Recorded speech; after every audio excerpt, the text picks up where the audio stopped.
আজকে সবচেয়ে একটা দুঃখের বিষয় আমি আপনাদেরকে জানাতে চাই, সেটা হচ্ছে গতকালকে দৌলতদিয়ায় বাস পড়ে যে 40 জন আশঙ্কা করা হচ্ছে মারা গিয়েছেন।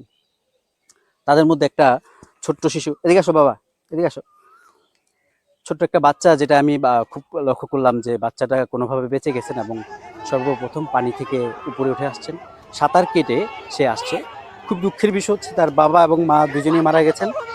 ছেলেটা একদম এতিম হয়ে গেছে। একে কোনোভাবেই আমরা সহানুভূতি দেখাতে পারবো না, তবুও দূর থেকে যতটুকু পারি বলে আল্লাহ যেন তাকে মঙ্গল করে এবং মা বাবার আদর না পাইলেও যাতে সামাজিক মর্যাদা। এবং আমি সবচেয়ে বড় একটা ইম্পর্টেন্ট কথা এখানে বলতে চাই, সেটা হচ্ছে আপনাদের ছেলে মেয়েদেরকে অবশ্যই সাঁতারটা শেখাবেন। আপনারা খেয়াল করুন, আজকে যদি ছেলেটা সাঁতার না জানতো তাহলে সে ভেসে উঠতে পারতো না ভাই আজকে। তার জন্য আজকে আমি আমার ছেলেকে সাঁতার শেখানোর জন্য ওর নানু বাড়ি নিয়ে আসছিলাম, আসলে ঘুরতে আসা। তার মধ্যে খালামণিকে সাঁতার শেখানোর চেষ্টা করছে। তবে আমার একটা রিকোয়েস্ট থাকবে, ছোট বাচ্চা থেকে শুরু করে সকলেই যেন আমরা এই নদীমাতৃক দেশে সাঁতারটা সবাই শিখতে পারি, সেই চেষ্টা করবো ইনশাল্লাহ।